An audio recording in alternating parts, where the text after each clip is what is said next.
tonight we're basically going to finish up the study unit. So we're going to do 10 and 11.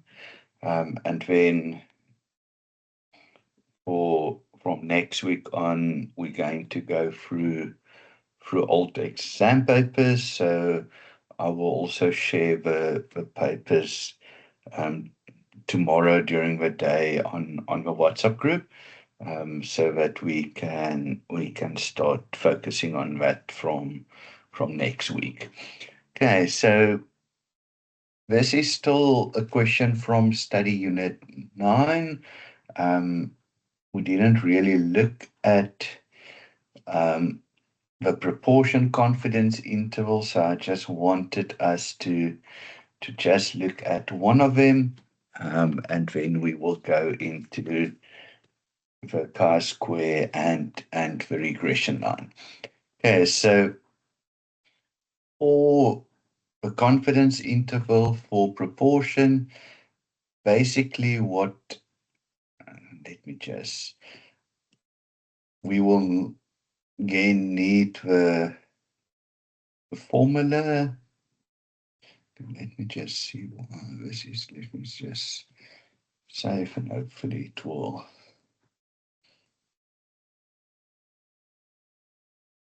And that component I always forget, but wait, I've got the formula sheet that I will actually share with you guys also tonight or tomorrow. I just need to PDF it for you, then I will share that with you tomorrow as well.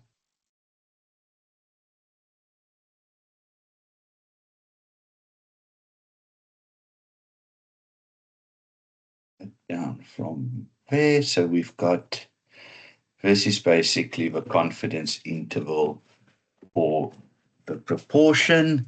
So let's see what they tell us. Consider the following application. In a sample of 150, 114 schools reported. So let's just quickly see what the P is. That is 114 divided by 150.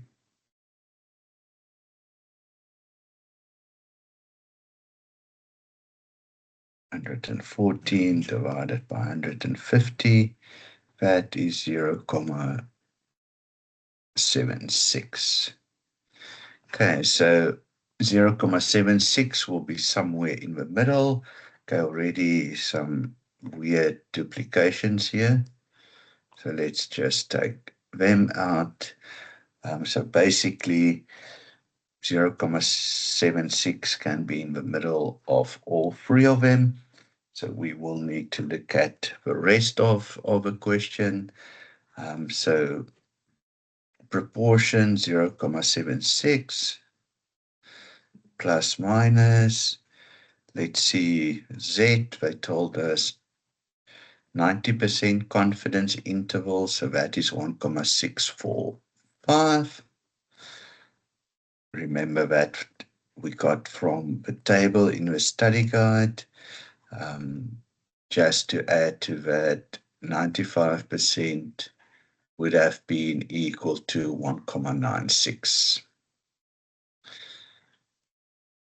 And then probability was 0.7 over proportion. 1 minus that is 0.24 divided by n and the square root of that. Okay, so let's see what that will be. So 0.76 times 0.24 is equal to 0.1824. That divided by 150 gives us 0.0012.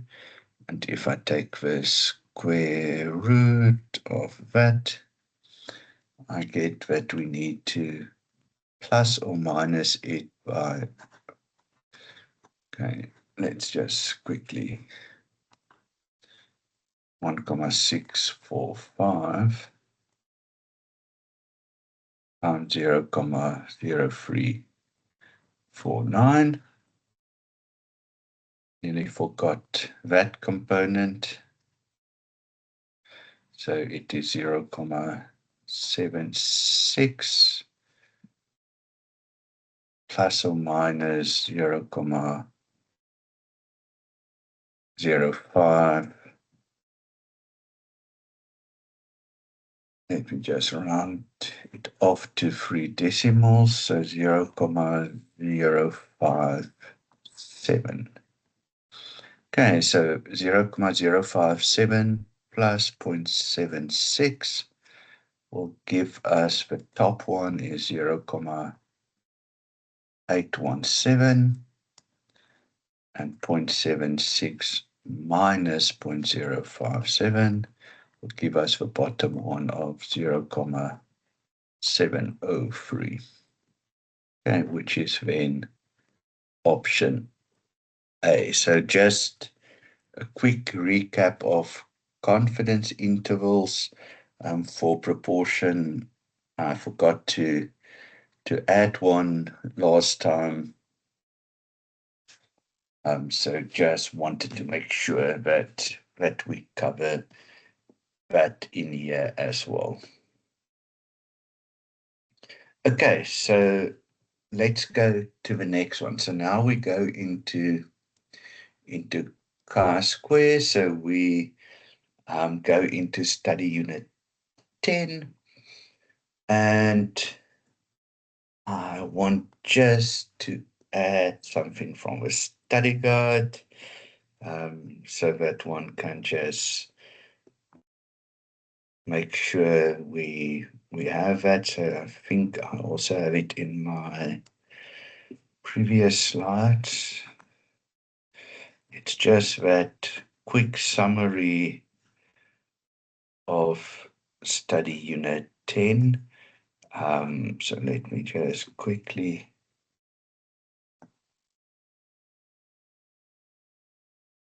get this, because it's always nice just to have this on hand so that we can check that when we do, we cover everything nearly that might be asked. Okay, so let's look at the first one. This T-stat has how many degrees of freedom? So when we look at chi-square, we know the degrees of freedom is r minus 1, c minus 1, where r is the number of rows, c is the number of columns. So that one is correct. The observed frequency for each cell is equal to row total times column, row total times column divided by n, but by asking observed, so what we are seeing here is the expected.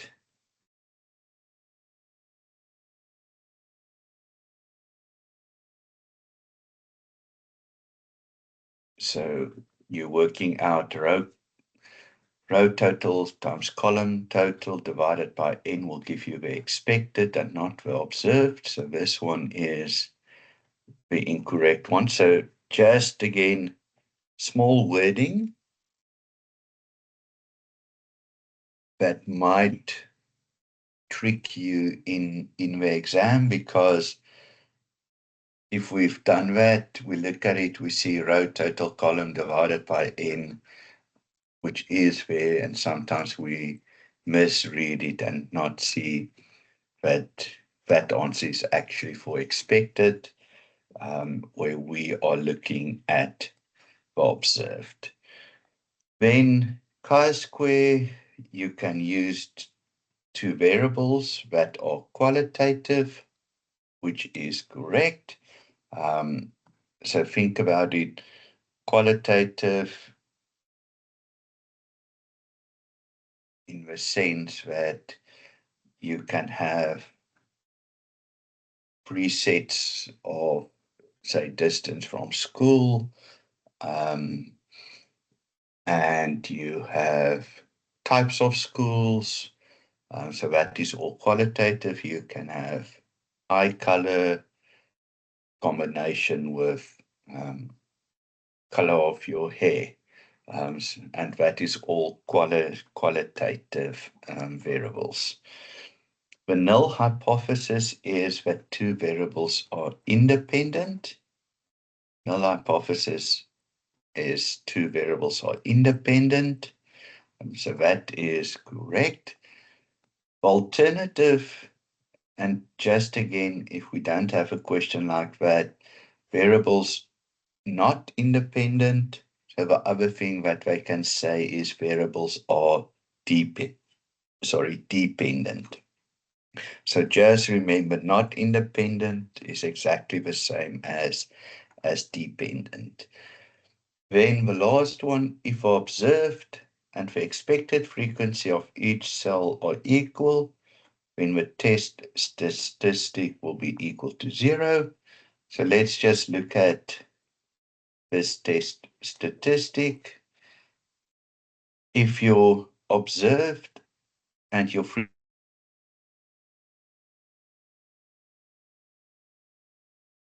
is 32,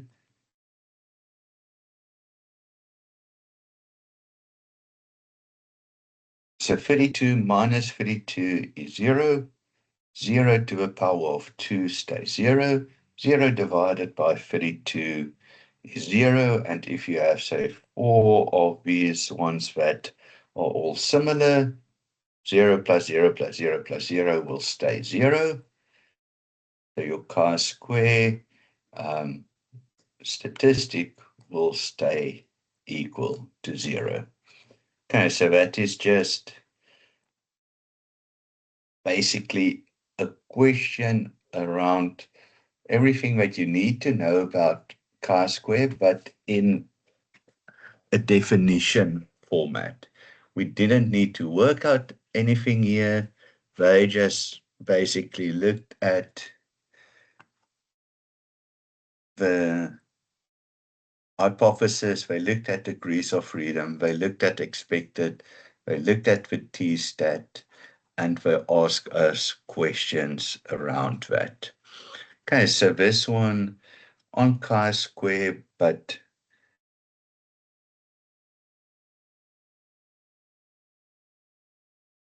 okay, so let's look at the next one. Okay, so sometimes they throw in a question that one thinks, okay, why is it so easy? Is there a catch? But it is actually just to nearly make you wonder. So in a contingency table with 9 rows and 2 columns, how many degrees of freedom are there? Okay, so remember rows minus 1, columns minus 1. So rows, there's 9. 9 minus 1 is 8. Columns, there's 2. 2 minus 1 is 1. And that answer is 8. Okay. But look at just if you suddenly looking at it and you say, oh, is this a trick question? 9 minus 2, is it 7? 9 times 2, there's 18. If you have it, that 9 times column minus 1, you get 9 times 1, there's a 9. And probably the only one that I won't be able to get via something is the 12. Okay, but so easy question, but sometimes in these easy questions, it is also that they make you think, are you actually on the right way? Because it sometimes feel it is too easy. So just Don't be caught out with these ones as well. Okay, then the other important thing about chi-square is to be able to read it from a table. So if I give you information and you need to get a critical value from a table, that you'll be able to do that. So let's just look at the question information. So now consider still table 9 rows. So let's again remember degrees of freedom. Wait. So 9 rows, so 9 minus 1. Column, now you have still 2, so 2 minus 1.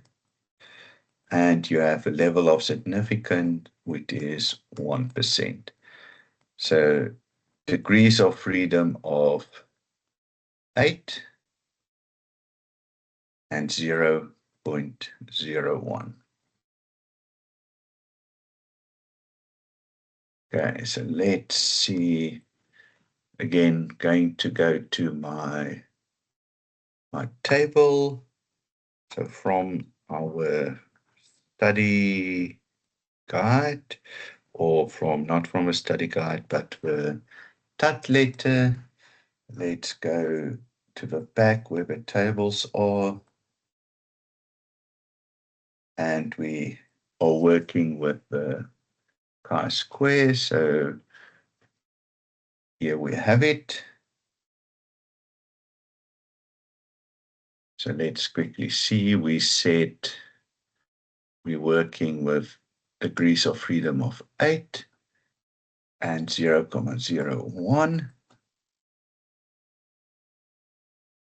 It seems like 20.090, 20.090. Okay, so that is B. So let's just check 18.307. Okay, it's not there, but let's just check 0.1. Also not there, so, oh, sorry, yeah. Okay, so 18.3, interesting. Just want to check what would you need it to get. Okay, there. So degrees of freedom of 10 and 0.05. Okay, so that didn't make sense in any case. 13.277.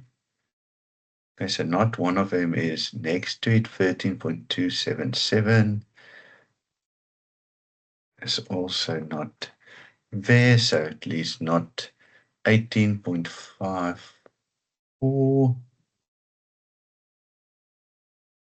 Okay, so again 12. So there's a lot of numbers that worked with a 12. Don't know how they would have used the 12, but that is also fine. Okay, so again, not difficult, but a test that you make sure that how you work out the degrees of freedom, because what sometimes can happen is, let's just look at what was it if it was 0.01 divided by 2, 0.05. Okay, so at least there wasn't one with the answer 0.05, because what sometimes happen is that we make the mistake of what a T diagram or T distribution is normally degrees of freedom and alpha divided by 2. So then sometimes one makes the mistake here in chi-squared to also say alpha divided by 2. But remember from this diagram, and let's just make it much bigger, that you can see we're only looking at alpha. So the difference between chi-square and all the others is that component is 1 minus alpha, and alpha is in the tail. Okay, where in your t-distribution,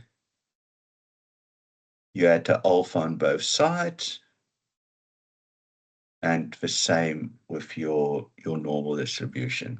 Okay, so very important on the alpha, how we reference that. Okay, so that is just looking at the, the critical value that you need to get for chi-square from the table, that you have that information. And then the other question that we normally get, and let's just now copy that over again.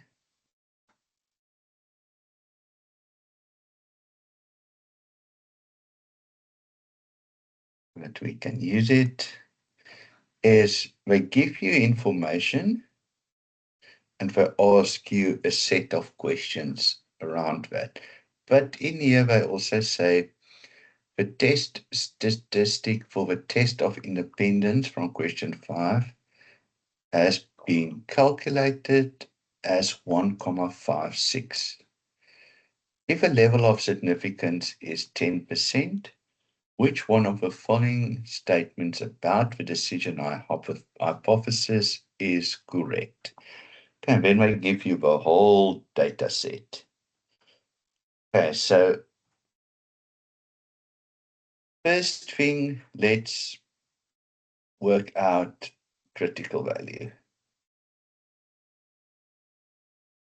And we can work out the critical value because we've got the degrees of freedom we can work out, and we've got alpha. Okay, alpha is 0,1, it's for 10%. Degrees of freedom, remember, not n minus 1, that you go and say 1,000 minus 1. It is row minus 1, column minus 1. One can make a very easily the mistake to say n minus 1, so the degrees of freedom is 999. But remember, r minus 1, c minus 1. So let's see how many rows.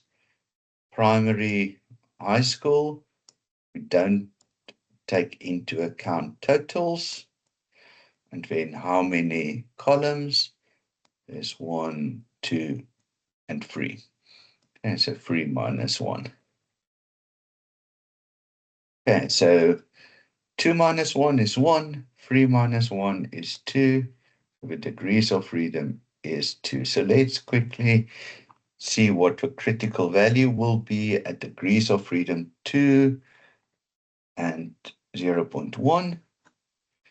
Degrees of freedom 2, 0.1 is 4,605. Okay, so that is the critical value that we got.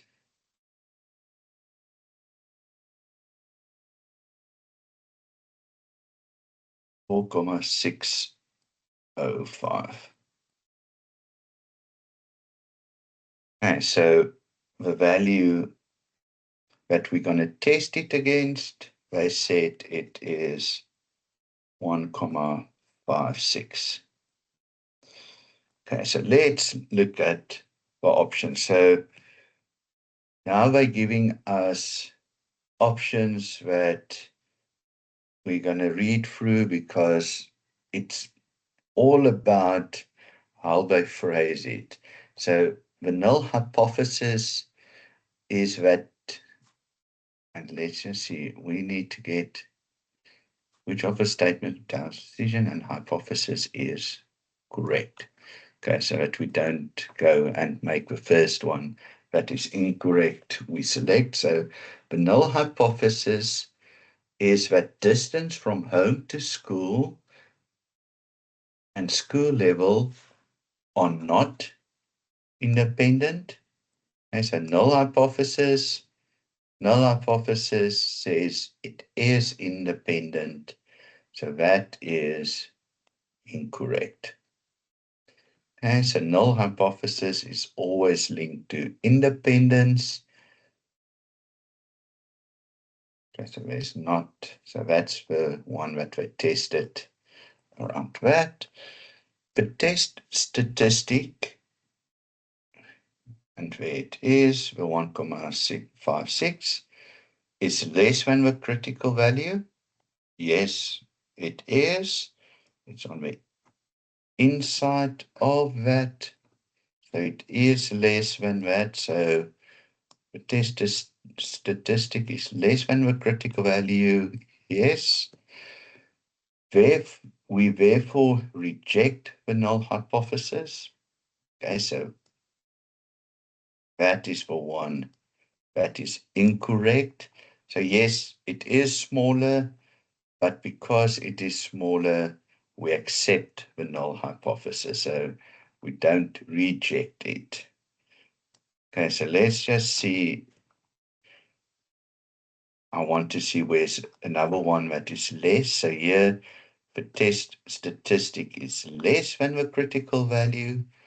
We therefore do not reject the null hypothesis, which will be the correct one. So yes, it is smaller. 1,56 is smaller than 4.605. Therefore, we do not reject the null hypothesis. Let's just look at the other two. The test statistic is greater than the critical value. Okay, so that's where it was wrong. And the test statistic is greater than.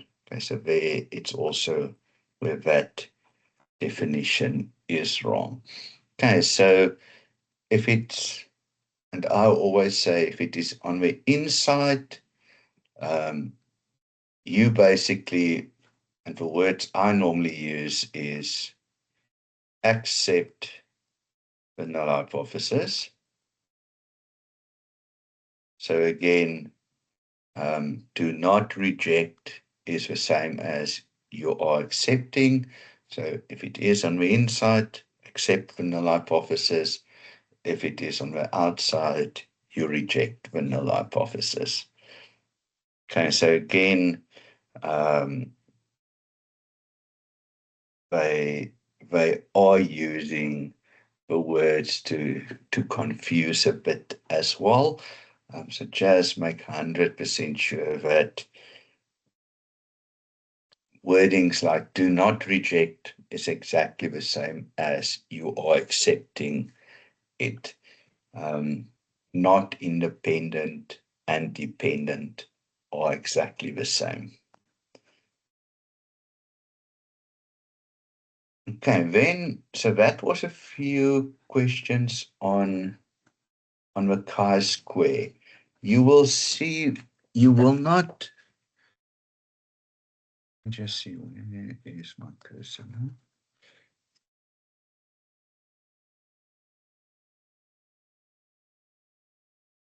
You will not get in the, I'm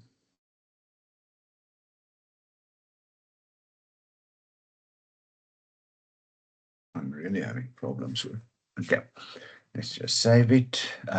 You will not get in the exam a question like this where you now need to work out what the test statistic is with this amount of data. So that will not happen. They will tell you what the, if you need to work it something out like this, they will tell you what the t stat is, and they will give you information for the critical value, or they might even give you both, but they will not expect you to work out with this big data set now a t-stat that you will need to work out by hand or by calculator or even by using Excel, because that is just, it will just take too long to do something like that. So they will give you the information that you need to work out the answer, but you could also see they gave you the table. So if you misread that they give you the T-stat, you might have worked it out because they give you everything to work it out. So once again, just be very careful. They sometimes, more than not, they give you too much information and you don't always need all that information. Okay, let's go into a few questions around study unit 11. Study unit 11 is on linear regression.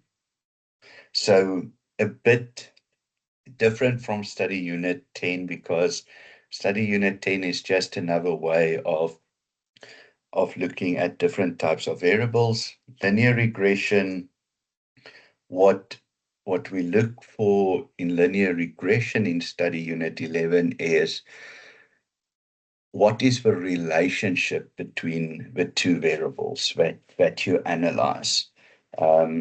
So you might get, and we've got something here that about reading speed and age, you might get something, oh, again, this was reading speed and age. So this was obviously the year we looked at this kind of thing. So again, some kind of reading speed and age. So, but basically looking at how one variable can be used to predict another variable. So that is what we use in linear regression. And then obviously what we then look for is to say, okay, but how correlated are these two variables? Is it positive related? Is it negative? Is it weak? Is it highly correlated? So those are the things that we will look at. So let's look at the question, and then once again a definition type of question. Which one of the following statements is incorrect about some concepts of simple linear regression? Incorrect. Which one of the following is incorrect? Okay, but normally this is a difficult one when it comes to definitions because you really need to read and make sure that definition is also not throwing in something strange. So let's look at the first one. A correlation coefficient of 0.1 indicate a weak positive linear relationship between two variables. Okay, so that is correct. So 0.1, it's positive. Because there's not a negative in front, it is positive. So, and because it's less than 0.5, it is weak. So that's fine. The first one, correct. Go to the next one to see if that is the incorrect one. The least square method estimates the regression equation by minimizing the error sum of squares or sum square of error. So you can read it both sides around, but that is correct. So you try basic, and let's quickly do that on a linear, on a graph. So basically what that least square method is going to do. So you're going to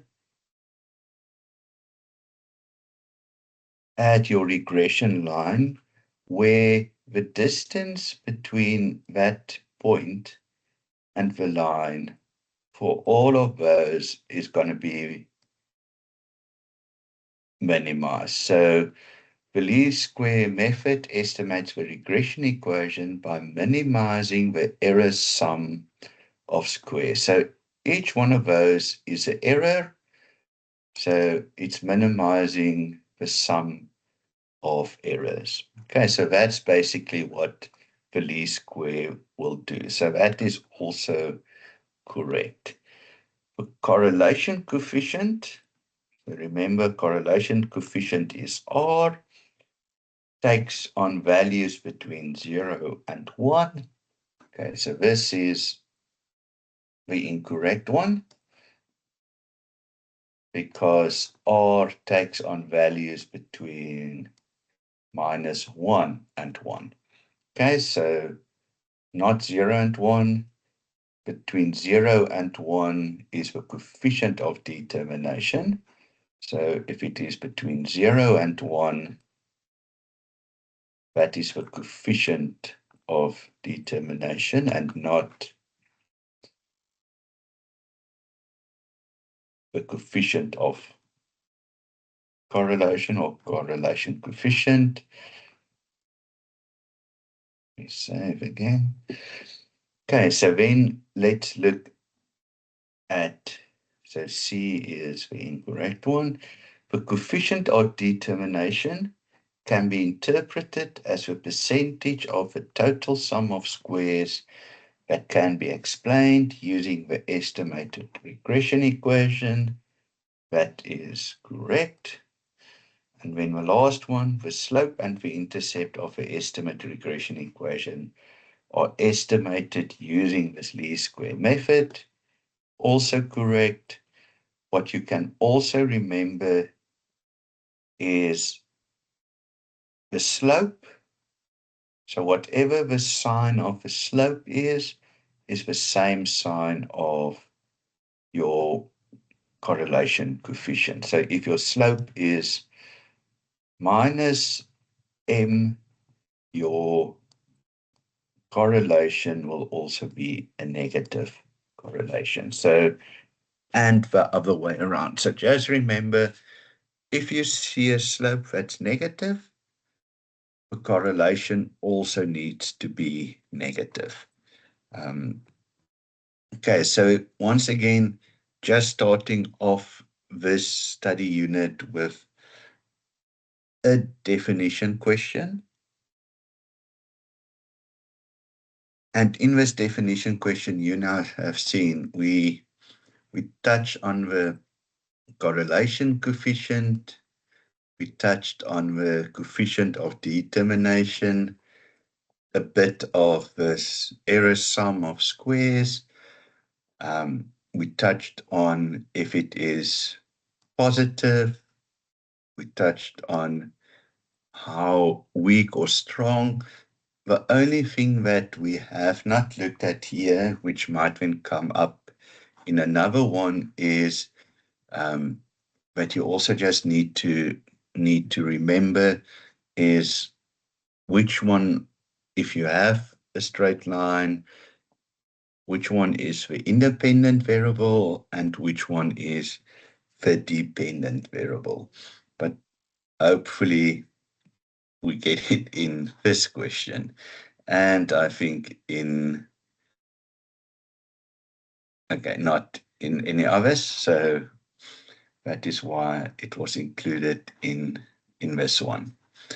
Okay, so let's look at what they're telling us in this question. So you are tasked with investigating this relationship between reading speed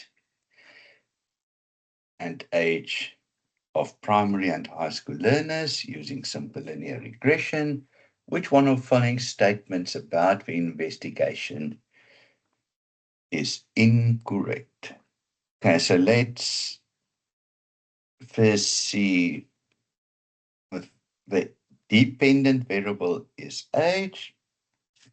So is that correct? So is your dependent variable, is it x or is it y?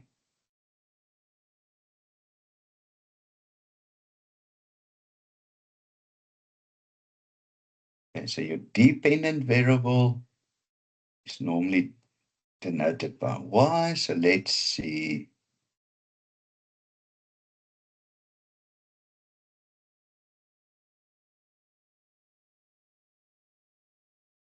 Okay, so and Y is reading speed.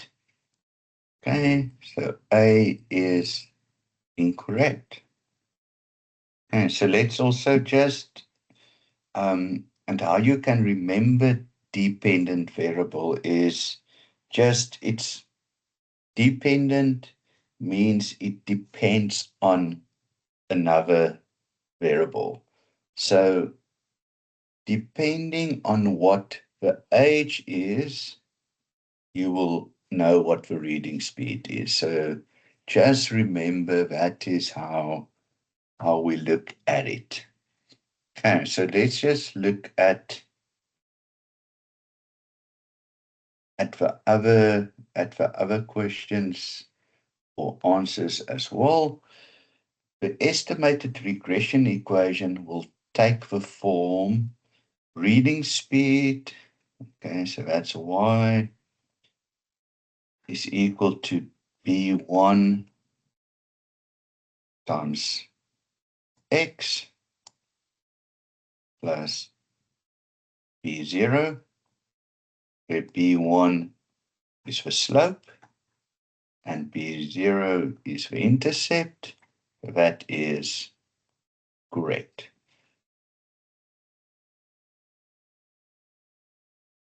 Okay, so that is correct. Reading speed is a quantitative discrete. Okay, if you look at reading speed, age, so your reading speed will be a quantitative variable because depending on what the age will be in also discrete. Your reading speed will also be discrete. And let's look at the last option. If a correlation coefficient is negative, then there is a negative linear relationship between, okay, so that is, again, if your correlation coefficient is negative, so if it is minus r, then there's a negative linear relationship because it is a negative number. Okay, so that is also correct.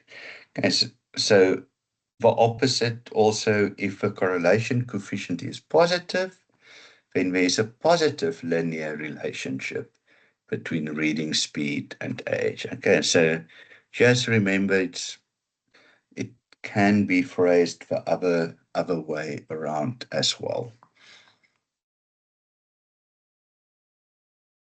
Okay, so now here I am going to use Excel a bit. I'll show you now why. So we've got, and I will actually ask the lecturer if something like this will be asked, that we can just make 100% sure that you prep for it then correctly by all using Excel or your calculator with using it to import the data. Okay, so let me, my cell phone calculator is definitely not going to be able to do this. So let me use Excel.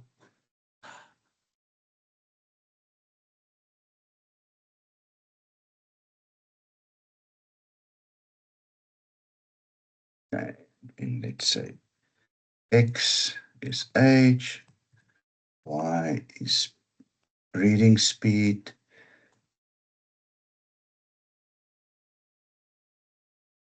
so let's just make it a bit smaller that we can see. Okay, 10.178. I will just also check afterwards if this is correct, the numbers. And then I will also share this on the WhatsApp group this spreadsheet that you can also play with it if you want to. Let's rather do it this way. Then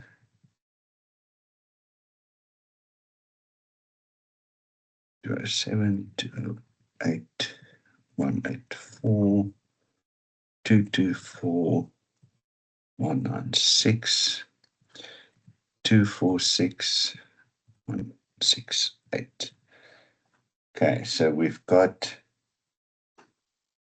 these numbers for X and Y. So let's first, there's a sum. So let's do the sum of X.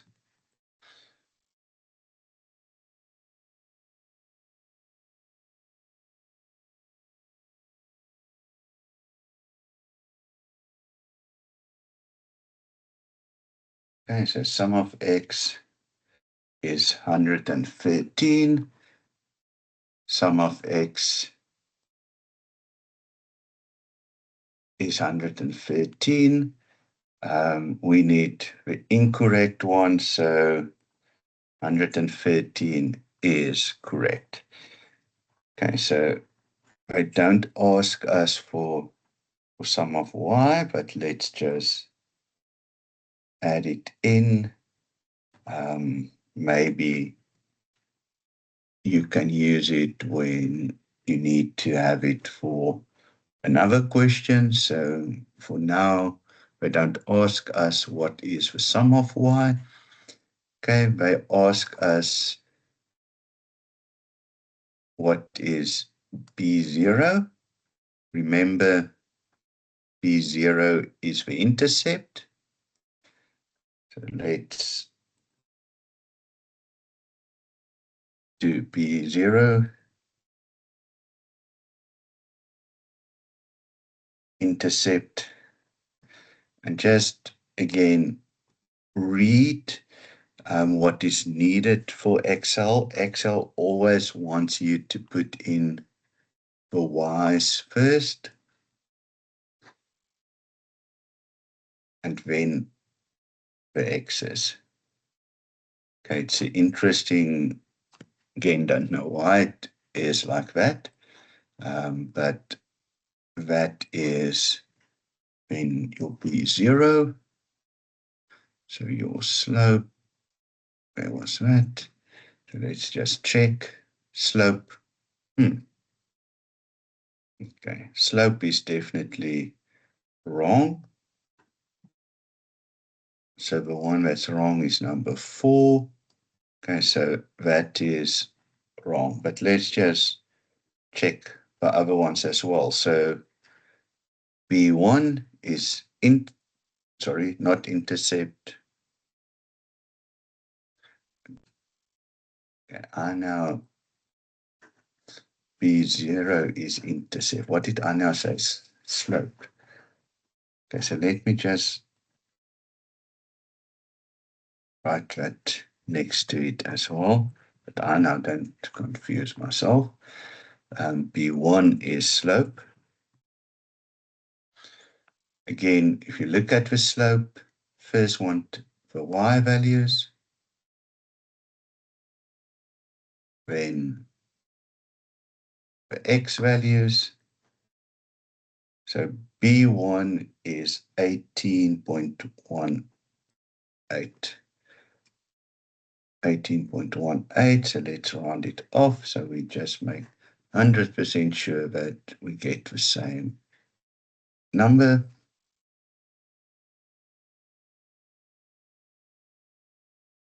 Okay, so that is the number that we're getting, 18.19.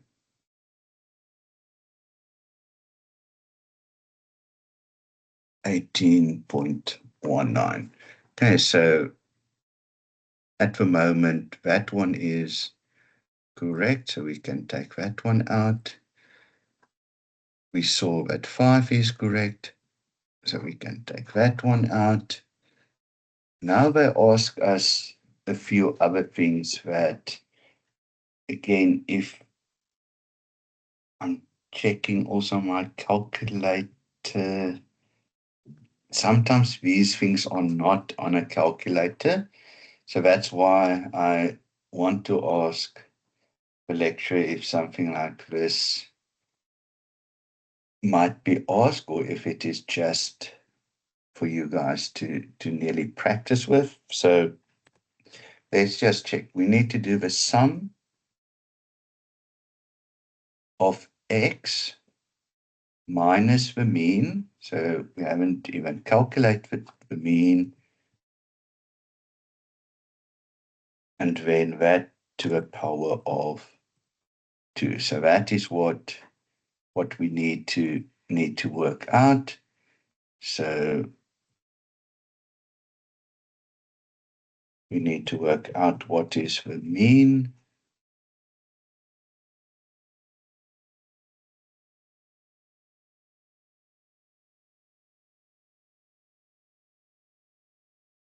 Make that another color.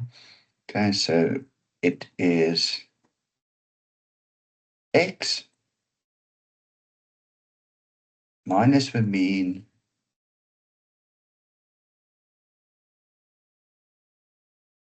I'm just following to the power of 2, and we need to do this. Okay, I'll fix that now. And we need to do the sum of that. That is still not right. Let's just fix it by making sure that mean doesn't move around. Okay, so then we see that the sum of that, and let's use a different color, 28.1. The sum of that, 28.1. And so that we also see is correct. So option 2 is also correct. And then let's just look at what was question 3 or option 3. X minus the mean times y minus the mean. Okay, so then we can just as well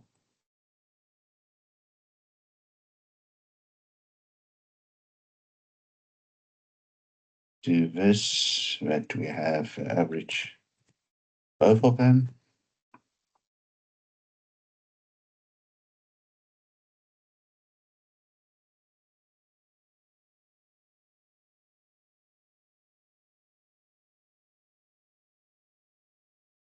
Let's just get that back again. Okay, so the question is the sum x minus mean times y minus mean. Okay, so again, we're going to put it into a formula, and then we will just make it gray. So the sum of x minus the mean, so let's do that, x minus the mean,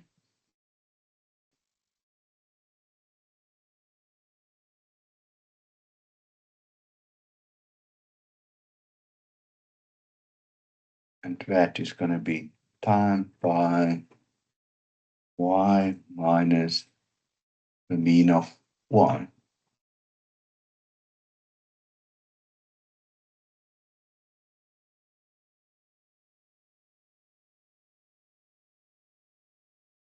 And if we do that for all of that, we will get the sum of that, which is 511. So there you can see it is 511, and there's probably, there is a gray one.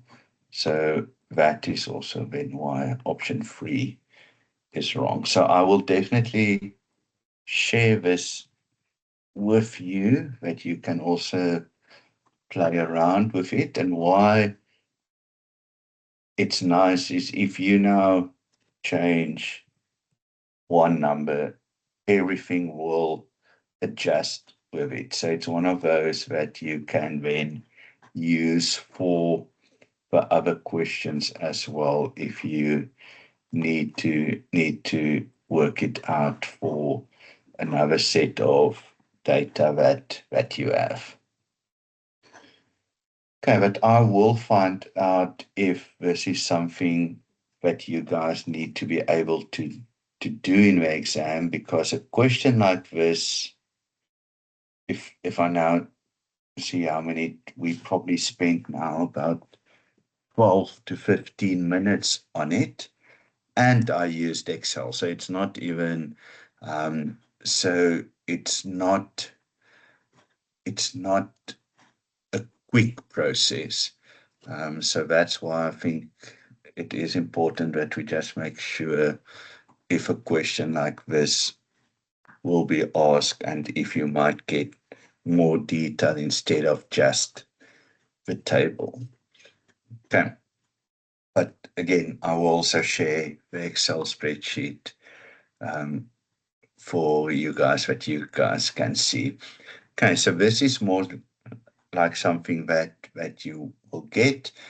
So they give you information, they give you a straight line or regression line, and they tell you that you need to calculate the estimated reading speed for a 15-year-old and then which option.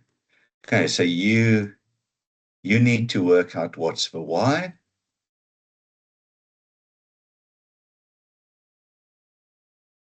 You know the value of x. They give it to you. They tell you it's a 15-year-old.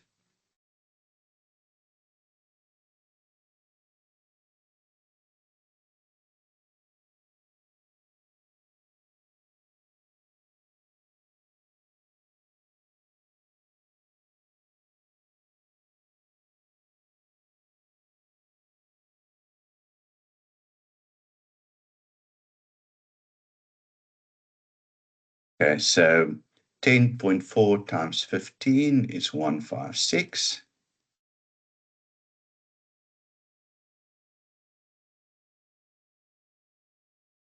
156 plus 107.9.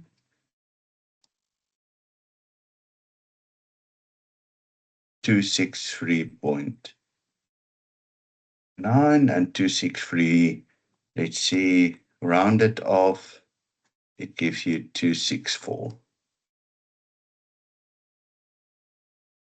Okay, so option A is the right one. And just you can see where it is, if you make maybe a simple mistake somewhere, you can even get to the other ones as well. And I think if you change that to a different number, and that's most likely what will happen in the exam with a question like this as well, is that for some students, so you might get the same formula, but for some students, it's going to say 13 years, for others 14, for others 15, for others 16, and then there will be the different answers for you.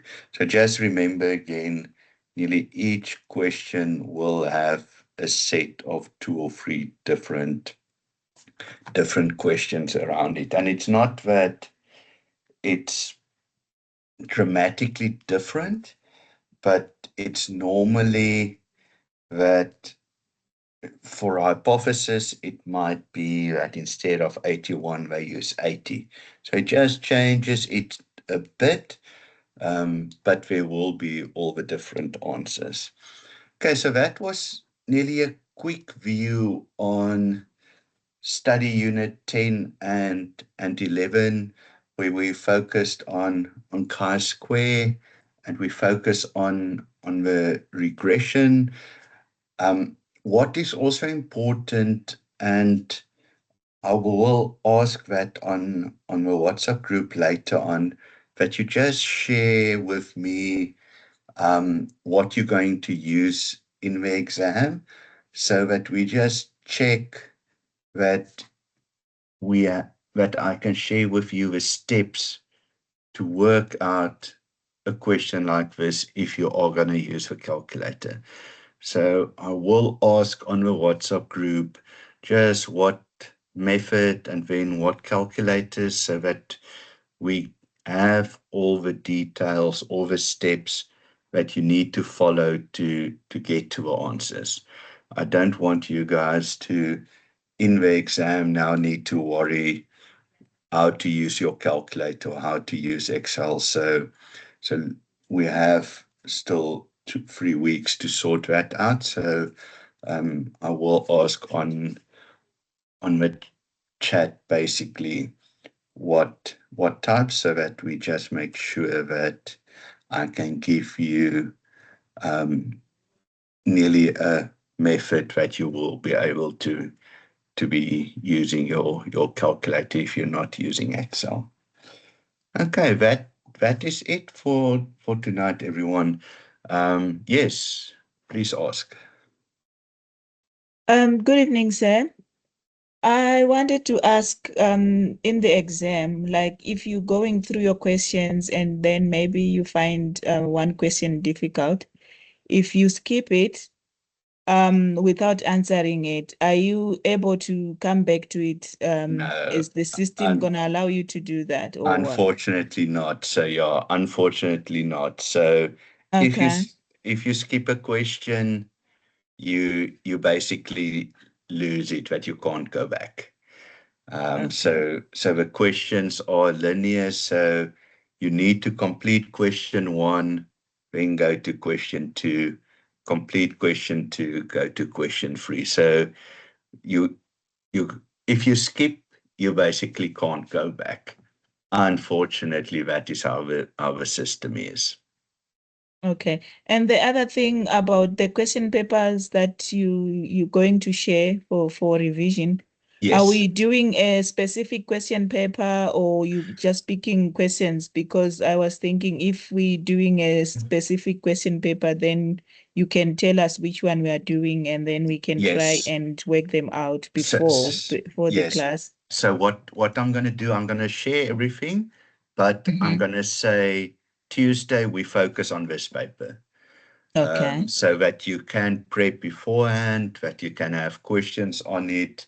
Yes, it will. It won't be just I'm going to ask or we're going to. So no, it will be prepped that the paper, if it is, I'm now making it up, but let's say I shared 2022, 23, and 24. I will say Mhm.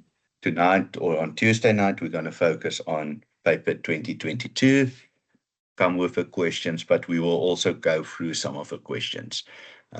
But yeah, so definitely will be prep before and what we're gonna do. Oh, perfect. Thank you, sir. Okay, cool. Okay, so I am on that question about the skipping. Let me just make 100% sure. All the previous years it was you couldn't go back. So let me just, because I don't think it was like that in your assignments. I can't Yeah, remember. in our assignments we could go back. I know Yeah, we so could go back. Yeah. let me just make 100% sure, but all previous exams you couldn't go back. So let Okay. me just make 100% sure that you are prepped correctly for the exam as well, that you know what will be coming. Cool. Okay. Thank you. Okay, thanks everyone. Have a good evening and see you next week again. Thank you so Cool. much. Good evening, sir. Cool. Thanks everyone.